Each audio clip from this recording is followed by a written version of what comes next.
कि अगर किसी का घर जा रहा है, किसी परिवार का वहाँ से घर जा रहा है, तो उसको हम लोग घर के बदले 8 मरले ज़मीन प्लस लगभग कोई 15 से 20 लाख रुपए उनको अलग से मिलेंगे।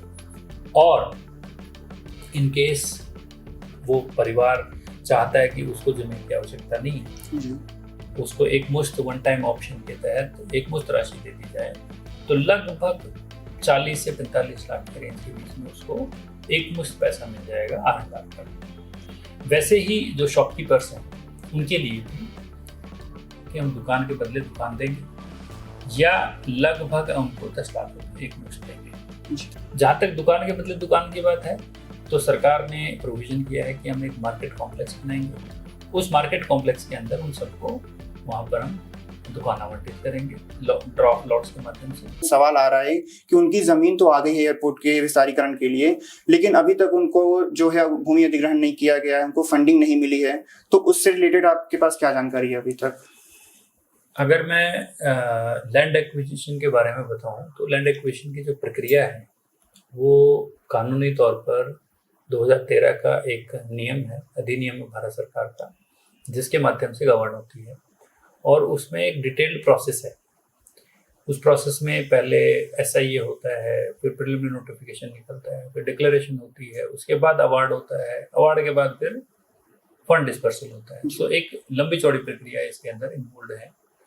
तो उस प्रक्रिया के अंडर हम आज की डेट में अवार्ड के स्टेज पे खड़े हैं और कुछ हमारे उसमें लैंड प्लॉट्स हैं जो मिस हो जाते हैं, क्योंकि इतना जब बड़ा एक्विजिशन करते हो तो कुछ आपके छूट जाते हैं। उनका सप्लीमेंट्री नोटिफिकेशन भी भारत स्टेट गवर्नमेंट के कंसिडरेशन में अभी पेंडिंग है। तो अवार्ड की जो प्रोग्रेस हमारी चल रही है, तो हम अवार्ड करते हैं, अवार्ड के आधार पे सरकार द्वारा पैसा उपलब्ध कराया जाता है और उस पैसे को फिर हम लोगों को डिस्ट्रीब्यूट करते हैं। और अच्छी बात यह है कि मैं इनफैक्ट जो इस अधिग्रहण से संबंधित जो लोग हैं, मैं उनका धन्यवाद करना चाहूँगा कि सरकार की एक महत्वाकांक्षी योजना के लिए वो जहाँ पर बैठे हैं, अपनी जो ज़मीन है उसको सरकार को देने के लिए राजी हुए और सरकार उसको कानून के मुताबिक कंपनसेट और R&R प्लान के तहत जो उनका पैकेज बनता है वो उनको दे रही है। सिर्फ अब जो इशू है वो है समय का कि कब मिलेगा। सब लोगों के मन में ये प्रश्न है कि कब मिलेगा। तो इस बारे में मैं ये कहना चाहूँगा कि सरकार द्वारा इस पूरी प्रक्रिया के लिए जो धन की आवश्यकता है उसके लिए बजटरी प्रोविजन किया है। और बजट क्योंकि पूरे वर्ष भर का बजट होता है, तो सरकार का प्रयास इसमें चला है कि बजट की उपलब्धता जितना जल्दी हो सके उतना जल्दी करें। अब आप देखेंगे कि हमारा बजट जो है नया शुरू हुआ है अप्रैल मई, अभी हम दूसरे महीने में बैठे हैं जी। तो अभी फाइनेंशियल ईयर जो शुरू हुआ है उसके हम दूसरे महीने में बैठे हैं। तो मुझे उम्मीद है कि सरकार ने जब बजटरी प्रोविजन किया है तो धन की उपलब्धता भी हमें बड़ी शीघ्र ही होगी और जो लोग इंतज़ार कर रहे हैं उनका इंतज़ार ज़्यादा लंबा नहीं चलेगा और उनको काफ़ी छोटे समय में उनको जो पैसा आएगा, अगर वो कंसेंट देते हैं कि भाई उनको उनकी ज़मीन ले ली जाए और उनको पैसा दे दिया जाए, उनको हम पैसा डिस्ट्रीब्यूट करेंगे। सर, एक सवाल शॉपकीपर्स के लिए है कि जो शॉपकीपर्स वहाँ पे पहले से मौजूद हैं, अब क्योंकि उनको हटना पड़ेगा, तो क्योंकि वो उनको हटना पड़ेगा, तो इस कंडीशन में सरकार की तरफ से क्या बेनिफिट उनको दिया जाएगा ताकि उनको नुकसान ना हो उनको हटने की वजह से? जहाँ तक शॉपकीपर की बात कर रहे हैं, मैं इनफैक्ट ऐड करना चाहूँगा कि जिन लोगों के घर भी हैं वहाँ पर, उसके लिए सरकार ने एक कदम आगे बढ़कर जो एक्ट के प्रोविजंस हैं उनके ऊपर टॉपअप करते हुए बेनिफिट जो पैकेज बना के अनाउंस किया है वो इतना है कि कोई भी वहाँ से अगर विस्थापित होगा तो उसको दूसरी जगह अपना सेटलमेंट करने में ज़्यादा मुश्किल नहीं आएगी। तो मोटे तौर पे अगर मैं बताता हूँ कि अगर किसी का घर जा रहा है, किसी परिवार का वहाँ से घर जा रहा है, तो उसको हम लोग घर के बदले 8 मरले ज़मीन प्लस जो उसका लगभग कम जो R&R पैकेज बनता है। घर की कॉस्ट तो है ही अलग, जी। जो उसके जितना उसका PWD से असेसमेंट है वो कंपेंसेशन तो मिलेगा मिलेगा, वो तो अलग बात है।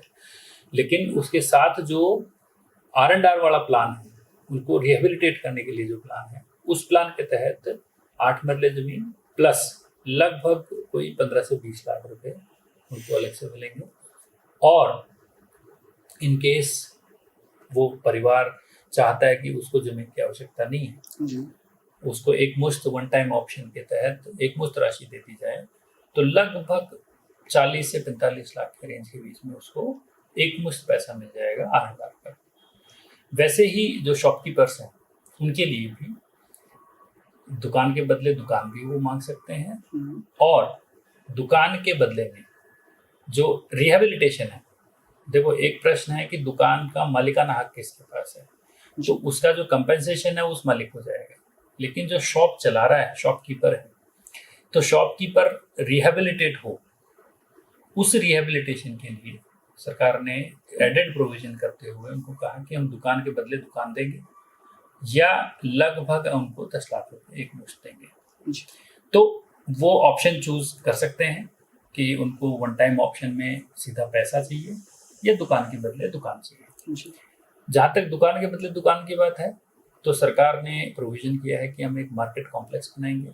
उस मार्केट कॉम्प्लेक्स के अंदर उन सबको वहाँ पर हम दुकान आवंटित करेंगे ड्रॉप लॉट्स के माध्यम से। उसकी जो डिटेल्ड स्कीम ऑफ थिंग्स है वो सरकार के पास अप्रूवल के लिए पेंडिंग है। तो मैं एक चीज़ ये बोलना चाहूँगा कि और मैं बता दूं कि एक्ट के अंडर अगर बात करें स्ट्रिक्टली R&R में जी, तो एक्ट के अंडर दुकान के बदले उनको सिर्फ 25,000 रुपये देने का प्रावधान था, और जो घर है, घर के बदले उनको 6 मरले जमीन और एक PMAY के अंदर 1.5 लाख रुपए के घर का प्रावधान था। अब you can very well imagine कि एक्ट के जो R&R के प्लान में के ऊपर सरकार ने टॉपअप कितना किया जी। ये सोचते हुए ये माननीय मुख्यमंत्री जी की जो सोच थी कि मेरे जो लोग हैं, जो मेरे प्रोजेक्ट की वजह से विस्थापित होंगे, उनको दूसरी जगह रिहेबिलिटेट होने में ज़्यादा तकलीफ ना हो, इसलिए सरकार ने स्पेशल उनके लिए ये एड ऑन पैकेज बनाकर दिया। और आप अगर देखेंगे तो अगर हमने जब जैसे एक्विजिशन हम करते चले हैं, जहाँ से एयरपोर्ट का टर्मिनल है उधर से इधर की तरफ, तो अच्छी बात ये हमें लगी कि मैक्सिमम लोगों ने वन टाइम ऑप्शन को चूज़ किया, और वन टाइम ऑप्शन को चूज करके अपनी कंसेंट उन्होंने तहसील कांगड़ा में जी, क्योंकि जो लैंड एक्विजिशन ऑफिसर है SDM कांगड़ा है, उनको उन्होंने दी है, और जैसे ही उसमें धन की उपलब्धता हो उनको पैसा डिस्ट्रीब्यूट हो जाएगा। तो मेरा कहने का मतलब ये है कि जो लोग विस्थापित इस प्रोजेक्ट से होंगे, उनकी R&R का एक बहुत अच्छा प्रबंध इस बार एक्विजिशन में हुआ है, और वो जब आप उनको जब पैसा डिस्ट्रीब्यूट होगा, जब मिलेगा, तो आपको देखने को मिलेगा। और मैं समझता हूँ कि जो लोग हैं उनका जो इंतज़ार है वो ज़्यादा लंबा नहीं होगा, बहुत जल्दी ही सरकार द्वारा इसमें धन की उपलब्धता सुनिश्चित की जाएगी और लोगों को इसमें compensation as well as R&R मिलेगा।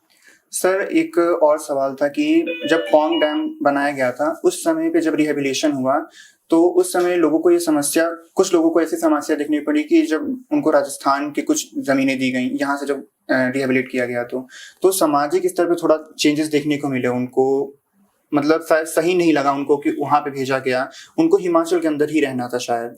तो क्या इसमें इस तरीके का कुछ रखा गया है कि हिमाचल के लोग हैं तो हिमाचल के समाज में ही उनको रखा जाए या फिर बाहर? पौंग डैम के एक्विजिशन और इस एक्विजिशन का कंपैरिजन नहीं कर सकते जी।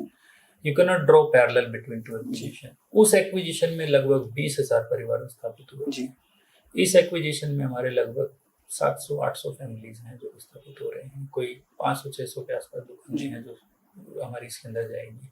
और इस एक्विजिशन के अंदर कोई रिलोकेशन का प्रावधान ये नहीं है कि हमने आपको उठा के कहीं सेटल करना है किसी दूसरे स्टेट में या दूसरे जिले में। हमको अगर हमने एस्टैब्लिश भी करना है तो वो लोग यहीं पर, जहाँ पर वो आज के डेट में रह रहे हैं, उसी के इर्द गिर्द जो हमारा क्षेत्र जो बचेगा वहाँ पर उनको हम स्थापित करेंगे। और अच्छा ऑप्शन इसमें है कि वन टाइम ऑप्शन है कि जो व्यक्ति हैं जी वो हमने उसको फोर्स नहीं कर रहे कि भाई तू यहीं जाके सेटल हो। हम उसको ऑप्शन दे रहे हैं कि भाई ठीक है, आप अपनी इच्छा के अनुसार आप एक मुश्त 40-45 लाख रुपए लो, आपको जहाँ ठीक लगता है वहाँ पर जाकर आप सेटल हो। हमारे बंधन से आप बंधो मत कि भाई आप अपनी इच्छा के विरुद्ध आप कहीं पर सेटल हो। हमारा सरकार का प्रयास नहीं है। सरकार का प्रयास है कि उसको रिहेबिलिटेट करने में उसकी इच्छा के हिसाब से हम मदद करेंगे। सर, ये पूरा जो विस्तारीकरण होगा इन सालों से वहाँ रह रहे हैं, अब तो वो बेघर हो जाएंगे क्योंकि गैर कानूनी रूप से वो वहाँ रह रहे थे, तो क्या उनके लिए भी कुछ प्रावधान रखा है सरकार ने? देखो, जहां तक जिसको तुम आप लोग एनक्रोचर कह रहे हो, जी जी। उसकी डिटेल्ड इंक्वायरी की जरूरत है हाँ जी। कि वो वहां पर जो बैठे हैं वो किस हैसियत से बैठे हैं। क्या वो लैंडलेस थे? क्या उनका सरकार ने कभी कोई पट्टा इशू किया था? क्या पंचायत ने कभी उनको वहां पर बैठाया था? कैसे बैठे हो, उसकी एक डिटेल्ड इंक्वायरी की जरूरत है और केस टू केस बेसिस पर इसको देखा जाएगा। और कोशिश ये की जाएगी कि अगर कोई वहां पर सेटल हुआ है और कोई सरकार के साथ या हमारे सरकार की जितने भी एजेंसीज हैं उनके साथ अगर कोई उनका रिलेशन एस्टेब्लिश होता है, तो फिर उसको उसी के अनुरूप एक्ट के प्रावधानों के अनुसार उसको कंपेंसेट किया जाएगा।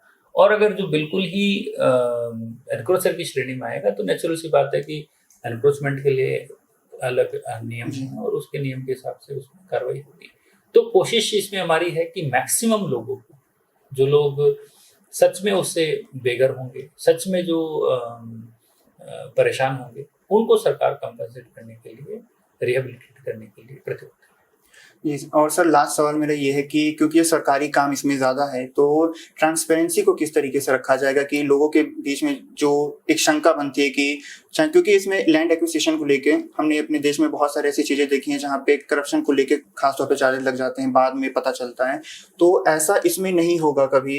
इसलिए ट्रांसपेरेंसी काफ़ी ज़्यादा ज़रूरत है कि ट्रांसपेरेंसी बनी रहे सरकार के बीच में और जो पब्लिक है, तो उसके लिए सर क्या प्रावधान किए गए हैं? देखो, जब भी अवार्ड अनाउंस होता है जी। वो अनाउंस होता है सबके लिए कॉमन कि इस गांव का इतने करोड़ रुपए का अवार्ड बना, और इंडिविजुअल के अवार्ड जो है इंडिविजुअल को स्पेशली नोटिस देकर उनको इंटीमेट किया जाता है कि जी आपका अवार्ड इतना बना, चेक कर लो कहीं गड़बड़ तो नहीं है, जो कैलकुलेशन मिस्टेक तो नहीं होगी। वो तो जो प्रोसेस है वो प्रोसेस अपने आप में इतने एलाबोरेट है एक्विजिशन की कि इस तरीके की गलती होने की गुंजाइश या किस तरीके की गड़बड़ी होने की गुंजाइश बहुत कम होती है। जहाँ कुछ पॉलिसी क्वेश्चंस होते हैं, कोई बोलता है कि जी मुझे आपने रेट कम लगाया, मुझे हाँ ज्यादा जी, रेट ये क्वेश्चन रहता है आमतौर पे। लेकिन रेट का जो क्वेश्चन है उसको भी वो चैलेंज कर सकते हैं और उसकी फील्ड वेरिफिकेशन फिर टीम द्वारा की जाती है कि उसका जो पॉइंट है वो वैलिड है या इनवैलिड है, तो उसके हिसाब से उसमें निर्णय लिया